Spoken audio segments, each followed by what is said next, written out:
안녕하세요. 동경드림교회 김종선 목사입니다. 오늘 2021년도 고난주간 첫 월요일입니다. 어떻게 은혜를 나눌까 생각을 하다가 예수님의 마지막 한 주간, 고난주간의 행적을 말씀을 통해서 한번 쫓아가 보는 것이 어떨까, 그래서 이 영상을 준비하게 되었습니다. 오늘 나눌 말씀은 마태복음 21장 12절에서 17절입니다. 제가 봉독하겠습니다. 예수께서 성전에 들어가사 성전 안에서 매매하는 모든 사람들을 내쫓으시며 돈 바꾸는 사람들의 상과 비둘기 파는 사람들의 의자를 둘러 엎으시고 그들에게 이르시되 기록된 바 내 집은 기도하는 집이라 일컬음을 받으리라 하였거늘 너희는 강도의 소굴을 만드는도다 하시니라. 맹인과 저는 자들이 성전에서 예수께 나오매 고쳐주시니 대제사장들과 서기관들이 예수께서 하시는 이상한 일과 또 성전에서 소리질러 호산나 다윗의 자손이여 하는 어린이들을 보고 노하여 예수께 말하되 그들이 하는 말을 듣느냐. 예수께서 이르시되 그렇다. 어린아기와 젖먹이들의 입에서 나오는 찬미를 온전하게 하셨나이다 함을 너희가 읽어본 일이 없느냐 하시고 그들을 떠나 성 밖으로 베다니에 가서 거기서 유하시니라. 아멘. 이것이 이제 고난주간의 월요일에 있었던 이야기입니다.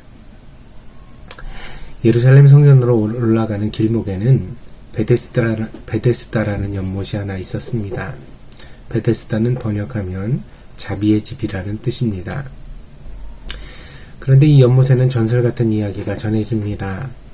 가끔 천사가 내려와서 물을 끓게 만드는데 그때 누구든지 어떤 병을 가졌든지 가장 먼저 물에 뛰어들면 그 병을 고침을 받는다는 것입니다.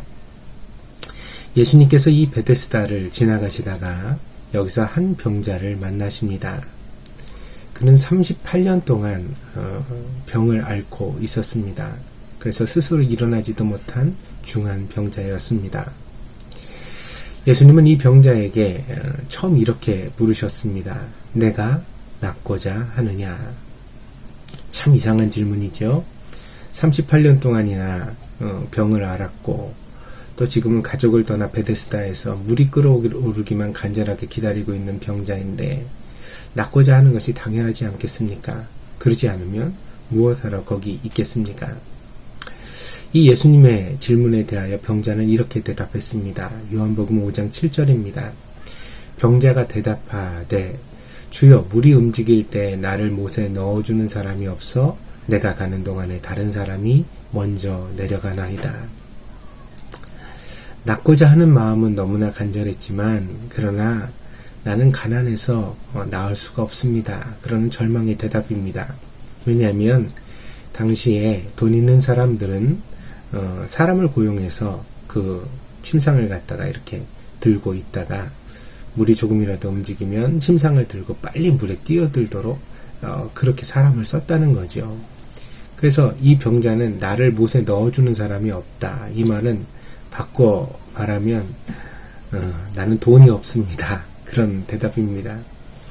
예나 지금이나 사람들은 문제 해결을 늘 돈에서 찾는 것 같습니다. 돈이 없기 때문에 나는 불행하다. 돈이 없기 때문에 나는 아프다. 이제 그렇게 체념을 하면서 그러면서 다음 생에는 좀 부자로 태어났으면 좋겠다. 이런 마음을 가지고서 살아가는지도 모르겠습니다. 근데 예수님은 그 자리에서 이 병자를 고쳐 주시거든요. 그러면서 이 부익부 빈익빈, 그러니까 부자와 가난한 자로 갈리워지는 현장, 신앙조차도 그렇게 갈리워지는 현장을 예수님은 은혜로 회복하십니다.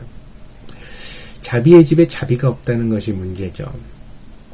늘 그렇습니다. 있어야 할 것이 없는 것이 우리 불행의 원인입니다. 그리고 예수님은 그것을 회복하기 위하여 우리에게 오셨습니다. 오늘 우리가 읽었던 마태복음 21장의 본문을 봐도 역시 예수님은 성전을 뭐라고 말씀하시냐면 구약을 인용하셔서 기도하는 집이다. 조금 더 잘 번역하면 직접적으로 이야기를 들으면 만민이 기도하는 집이다. 이렇죠. 근데 이 기도하는 집인 성전에 기도는 사라지고 장사 소리만 가득했습니다. 역시 경제적인 그런 어떤 사람들의 본성이 그 탐욕이 성전을 오염시키고 있었던 것이지요. 그래서 예수님은 이 성전에서 장사치들을 몰아내셨습니다. 큰 소동이 일어났지만 그 소동은 필요했습니다. 왜냐하면 성전을 성전으로 회복하기 위해서입니다. 그리고 예수님은 그 자리에서 병자들을 고쳐주시기 시작했습니다. 그러자 병이 나은 사람들이 하나님을 찬미하고 또 기뻐하는 소리가 가득하게 되었습니다. 근데 오늘 본문에 보면 예수님께서 행하시는 이 일을 보고 기이하게 여겼다는 사람들이 있습니다. 이상하게 여긴 사람들은 바로 바리새인들과 또 그 서기관들 이런 종교 계급의 사람들이었습니다. 이들은 도대체 하나님의 성전이 어떠해야 마땅하다고 생각했던 것일까요? 그들은 성전에서 장사하는 모습은 전혀 이상하지 않고 예수님이 병자를 고쳐주시고 사람들이 하나님을 찬양하는 소리는 너무나 이상하게 들렸습니다. 이렇게 생각이 뒤바뀐 그리고 정상이 아닌 것이 되고 정상이 아닌 것이 정상이 되는 상태가 우리가 살아가는 세상에도 참 많이 있는 것 같습니다. 예수님은 이것을 회복하기 위하여 우리에게 오신 분입니다. 그래서 교회를 교회답게, 성도를 성도답게, 이번 주 설교하면서 제가 그렇게 말씀드렸죠. 부모는 부모답게, 자녀는 자녀답게, 남편은 남편답게, 아내는 아내답게. 그것이 우리 예수님께서 원하시는 모습입니다. 그리고 이렇게 그 자기다운 모습에서 이탈해 있는 것이 있다면 예수님께서는 그것을 정리하기를 원하신다고 오늘 강력하게 말씀하시고 있는 것입니다. 가만히 이 말씀을 묵상하다 보니까 하나님은 늘 우리에게 찾으시는 것이 있는 것 같습니다. 하나님이 도대체 나에게 무엇을 찾으실까? 나에게는 그것이 과연 있을까?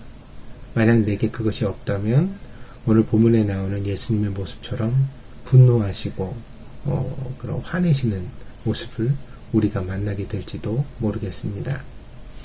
그래서 오늘 우리가 이 고난주간의 첫날 월요일을 보내면서 하나님은 도대체 나에게 뭘 원하실까? 내게 찾으시는 것이 무엇일까? 나에게 과연 그것이 정말 있을까? 풍성하게 있을까? 다시 한번 깊이 생각해보는 그런 하루가 되었으면 합니다. 여러분 모두에게 십자가의 은혜가 넘치는 하루가 되시기를 바랍니다. 기도하겠습니다. 복되신 주님, 성전을 성전답게 하시기를 원하셨던 예수님의 열심을 오늘 우리가 성경 속에서 묵상합니다. 늘 주님이 원하시는 바가 있는데 우리가 그것을 잘 따라가고 있는지, 우리 안에 그 마음을 품고 살아가고 있는지 돌아보는 하루가 되게 하여 주시옵소서. 그리하여 저희들 모두 교회다운 교회, 성도다운 성도가 되게 하시고 하나님이 기뻐하시는 사람이 될 수 있도록 저희를 성령의 은혜 가운데 인도하여 주시옵소서. 모든 속된 것을 멀리하고 고난주간을 경건하게 보낼 수 있도록 주님 저희를 인도하여 주시옵소서. 감사를 드리며 예수님의 이름으로 기도했습니다. 아멘. 샬롬.